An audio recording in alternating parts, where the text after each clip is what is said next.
আচ্ছা ভাইরা, তো খেয়াল করে দেখো নিউটনের তৃতীয় যে সূত্রটা সেটা তো কী লেখা আছে, যখন একটি বস্তু অন্য বস্তুর ওপর বল প্রয়োগ করে তখন সেই বস্তুটিও প্রথম বস্তুর ওপর বিপরীত দিকে সমান বল প্রয়োগ করে।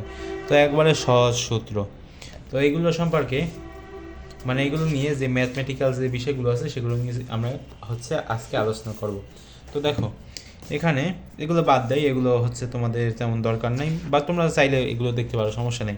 এগুলো তো আমি আগে বর্ণনা করছি যে এফ জি এম, আর বড় হাতের এম, বড় হাতের এম তোমার পৃথিবী, আর আর স্কোয়ার মূলত পৃথিবীর যে কেন্দ্র, সেই কেন্দ্র থেকে যে দূরত্বটা সেটা তোমার মূলত আর, ঠিক আছে। আর এই সূত্রটা কেমনে এখানে আসছে সেটা হয়তো তোমরা জানো, যে এফ সমান সমান যে এম এর যে সূত্রটা আছে, অর্থাৎ এই যে এফ সমান সমান এম এ, এই সূত্রটা তো আমরা সবাই জানি। তো সেখান থেকে আমরা যদি এ সমান সমান এফ বাই এম লিখি তাহলে কি লিখতে পারবো না? অবশ্যই লিখতে পারবো। আর এফ সমান সমান কী বলো তো? এমজি, আর নিচে হচ্ছে তোমার বড় হাতের এম। তো গেল। এখন এই যে ছোটো হাতের এম এবং বড় হাতের এম যদি আমি এখানে লিখি, এবং এখানে যদি আমরা জিকে লিখি, তাহলে কিন্তু আমরা এরকমভাবে লিখতে পারি, ঠিক আছে, কোনো সমস্যা নাই। তো সেটাই আর কি তোমাদের এই যে বইতে দেওয়া আছে, এই যে এখানে খেয়াল করো। তো গেল। এখন নিউটনের যে সূত্রটা, যে কোনো বস্তুর উপর বল প্রয়োগ করে সেই বস্তুটাও প্রথম বস্তুর উপর মানে সমান বল প্রয়োগ করে, মানে সেটা কিন্তু আমরা এই যে হাঁটাচলা দিয়েও কিন্তু বুঝতে পারি, যে তুমি যখন মাটিতে হাঁটো তখন মাটিও তোমার দিকে, মানে তুমি যে বল মাটির ওপর প্রয়োগ করো মাটিও সেই বল তোমার ওপর প্রয়োগ করে, কিন্তু সেটা বিপরীত দিকে, মানে আমার আমার হিসেবে সেটা বিপরীত। অর্থাৎ তুমি যদি এফ বল প্রয়োগ করো তাহলে মাটি তোমাকে মাইনাস এফ বল প্রয়োগ করবে। তো এটা মূলত আসল বিষয়, এগুলো ছাড়া আর কোনো কিছু বোঝার নাই। আর দেখো এখানে একটা ম্যাথ আছে, তো এটা আমি তোমাদেরকে একটু বুঝিয়ে দিই।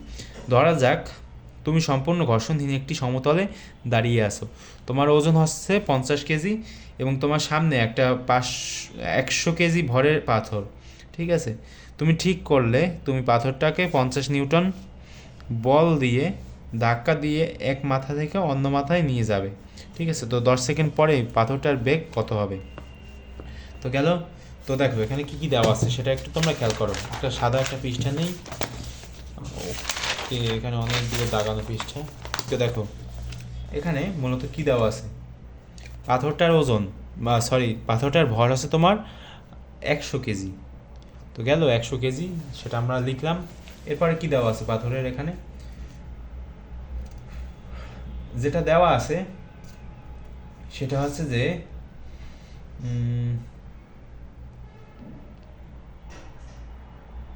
তো 100 কেজি হচ্ছে পাথরটার ভর, এবং যেটাকে তোমার 50 নিউটন বল প্রয়োগ করে ধাক্কা দেওয়া হচ্ছে। তোমরা একটু বইয়ের দিকে খেয়াল দাও আর কি, সেখান থেকেই আমি দেখে দেখে এখানে লিখছি। 50 নিউটন বল দিয়ে ধাক্কা দেওয়া হচ্ছে, আর তাহলে মানে যদি মনে করো যে এই যে পাথরটার ওজন যদি 100 কেজি হয় এবং 50 নিউটন বল দ্বারা যদি ধাক্কা দেওয়া হয়, তাহলে এর যে ত্বরণ হবে কি বলো তো? এফ সমান এ সমান সমান এফ বাই এম। তো এই সূত্র সম্পর্কে তো আমি আগে আলোচনা করছি, যে উপরে হবে 50, এই যে 50, কারণ 50 হচ্ছে তোমার নিউটন অর্থাৎ বল, আর নিচে হবে তোমার 100। 100 হবে কেন? কারণ এম এর মান হচ্ছে তোমার 100, ঠিক আছে। তো এটাকে যদি তোমরা যোগ বিয়োগ গুণ ভাগ করো তাহলে যেটা আসবে সেটা হচ্ছে তোমার 0.5 মিটার/সেকেন্ড স্কয়ার, ঠিক আছে। তো এটা হচ্ছে মূলত ত্বরণ। তো গেল, মানে এটা হচ্ছে তুমি, মানে আমি, বা এই লোকটা যে বল দিয়ে পাথরটাকে ধাক্কা দিচ্ছে, মানে 50 নিউটন বল দিয়ে যদি পাথরটাকে ধাক্কা দেয় তাহলে এর ত্বরণ হবে তোমার 0.5 মিটার/সেকেন্ড স্কয়ার, ঠিক আছে। এরপরে আবার কি বলা হয়েছে, সেরকমভাবে ঠিক আমারও ত্বরণ হবে বাম দিকে, ঠিক আছে। তো সেরকমভাবে আমরা কি লিখতে পারি বলো তো এখানে, আবার এফ সমান সমান হচ্ছে তোমার 50 কি বলো তো নিউটন, এবং এম সমান সমান হচ্ছে তোমার 50 কেজি। তো গেল, ভালো কথা। এখন আমরা এখান থেকে কিন্তু ত্বরণটা বের করে ফেলতে পারি।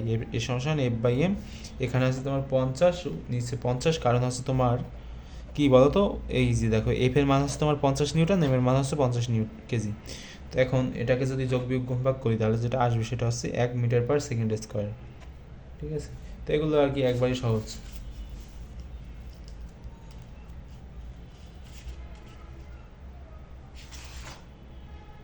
আচ্ছা, এরপর হচ্ছে তোমাদের কি আছে এখানে, ঘর্ষণের কিছু প্রকারভেদ আছে।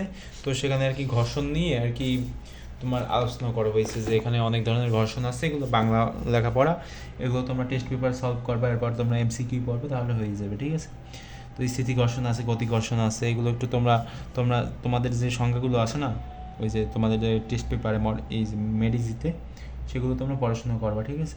অনেক সময় সেখান থেকে কমন এসে যায়, তবে দুর্ভাগ্যবশত আমাদের বেলায় আসছিল না, কিছু কিছু কমন আসে আর কি। যদি তুমি অতিরিক্তভাবে পড়াশোনা করো, তাহলে দেখবা যে অনেক কিছু কমন এসে যাবে, ঠিক আছে।